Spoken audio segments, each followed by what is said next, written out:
Hey, welcome back. I'm Rashawnda, and in today's video, I'm going to be talking all about journaling 101. So, wherever you are, whether you're still a little bit skeptical about journaling or whether you're like ready to get started like right now, this video is going to be helpful for you. I'm going to be giving some 8 tips so that you can get started on your journal journey. That's like a little tongue twister there, but I wanted to make sure that I just started off with the basics so that it's not overwhelming and so that you feel like, yes, I can actually do this thing.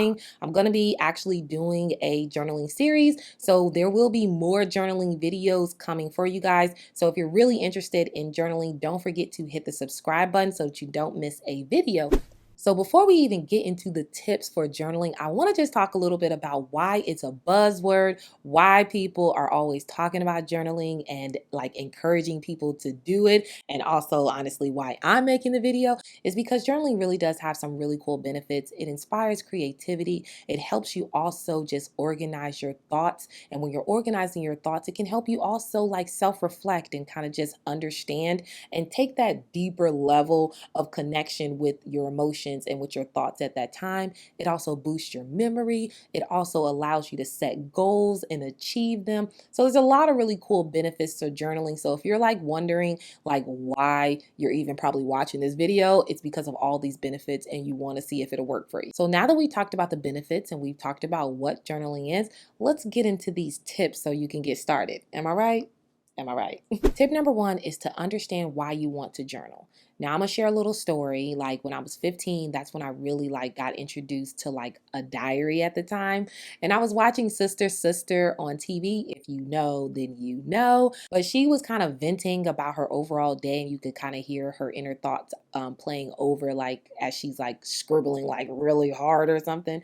And I was like, I want to give that a try. Like I feel like I got some stuff I want to vent about. But because I was only copying her and I really didn't understand why I was actually doing it, of course it didn't stick at all. So it's important to know why you want to journal. There are so many different reasons why people actually want to journal. Maybe you're overwhelmed. Maybe you're trying to record your thoughts. Maybe you want to self-reflect. Maybe you want to stop some reoccurring thought in your mind. Maybe you want to just jot some things down before you go actually like present it to other people so that it comes out like a little bit more organized. But there's a lot of different reasons. You can choose one or all the above. It's really up to you. But if you understand the why, you're more likely to receive the benefits and stay committed to it. Tip number 2 is just to have your way of journaling. I feel like traditional sense, you see a lot of people really creating these beautiful, like illustrious, like designs where they're journaling, but this is beginner level. This is like basic foundations, pen and paper. You can even use your phone and like hit the voice memo. So that's also a way. So if you're like, I don't really like my handwriting and you want to create audio messages, that's also a really cool way to still journal. It's not in that like sense that everybody else like recognizes, but it still is a cool way. You can also use your computer and like keep it in a Google Doc. You want the traditional sense, pen, paper, spiral notebook, binder. I love like popping into like Marshalls and TJ Maxx and going, scrummaging through the journals and finding like some different ones. So there's like a different range and there's different kinds, but find one that you're most likely to be inspired to. The next one is finding the right time. Now I might contradict myself in just a couple minutes, but I'm going to say for the beginner, it's important to find the right time for you. When you're introducing something new into your life, you know, remembering it and for it being automatic and a habit is not really going to be there. So carving out that time in your schedule and really just having something dependable, making room for it. This is my time that I'm going to be journal will increase the chance of you actually journaling. Now, if you're a person and you're like, listen, I can't do that, but I'm going to journal. Listen, I'm not doubting you, but find what works for you. So if you're like, I'm just going to do it when I have the chance, go with that too.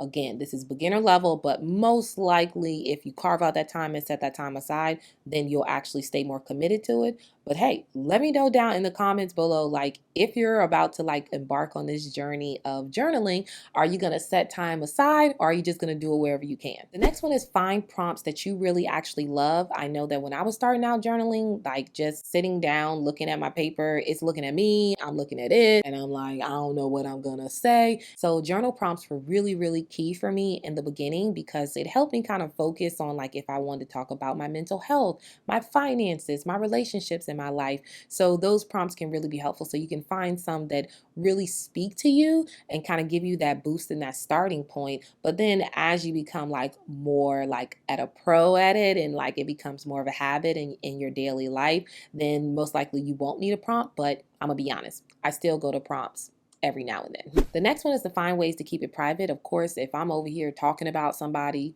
or I'm over here venting about something or a situation, I'm really not going to want anybody to read it. The whole goal of a journal is for you to be very honest with yourself. I found really strange ways of trying to keep mine, like hide it in my clothes, in between my mattress, in my pillow, keeping it with me. A lot of the times was a way. Sometimes I would just like write something out and then shred it. So I also want to share that a way of keeping it private is like, not keeping it. So you can shred it, burn it, whatever the case is. If you burn it, please like don't like catch nothing on fire, but you can dispose of it because it can be a way of releasing it. I'll like get more into that into other journaling videos, but find ways to keep it private so that it can really like do the benefit of a journal, and that's for that self-reflection and understanding yourself. And if you're like concerned if somebody's going to read it, it kind of defeats the purpose. The next one is to keep it small and realistic. I don't want you to go out there and shoot and say, I'm going to just journal for an hour. Listen, the first time that I journaled, I think that I like went like 1 minute before my mind started thinking about laundry and eating some food. So don't set yourself up where you're like, okay, you know what? That's a wrap. I'm not good at journaling. Don't do that to yourself. Like start off with 5 minutes, work your way up to 10 minutes, 15 minutes, even if 2 minutes, whatever the case is. I want you to start small and be realistic so that you have those small wins and really are able to see the benefits and kind of want to do it more and more. Think small, win big. The next one is to try a new environment. Listen, sitting at a desk, I feel like that's like the image at times, but we're going to cut that out. That's not what we're going for. Try different places where you can journal. Sometimes I'm journaling on the floor, in the living room, in my hammock. Sometimes I'm on my bed. I can also be on the couch, like watching a TV show, and I'm still just journaling. That's really been helpful. And I think that sometimes when you're first starting out or it didn't work maybe the first time and you're trying it out again, switch up the routine, the setting. Keep it fresh, keep it new. And the last one is to enjoy the process. Journaling is for you. It's not supposed to be perfect.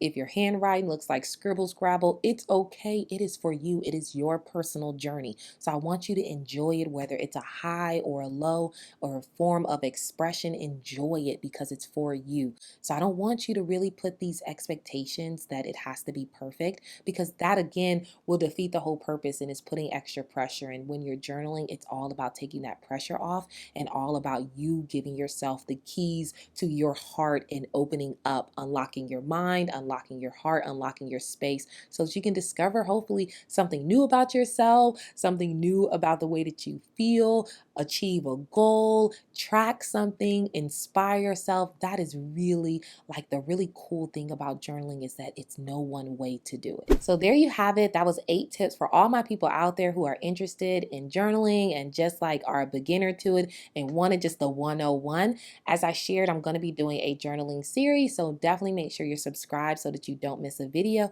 If you're going to get started in journaling, let me know down in the comments below so that I can wish you luck. It just really makes me like really happy when I hear that other people are going to be journaling. So I hope that this information was helpful. If it was, don't forget to like this video, watch some other videos before you get on out of here. And as always, I will see you in the next video. Bye.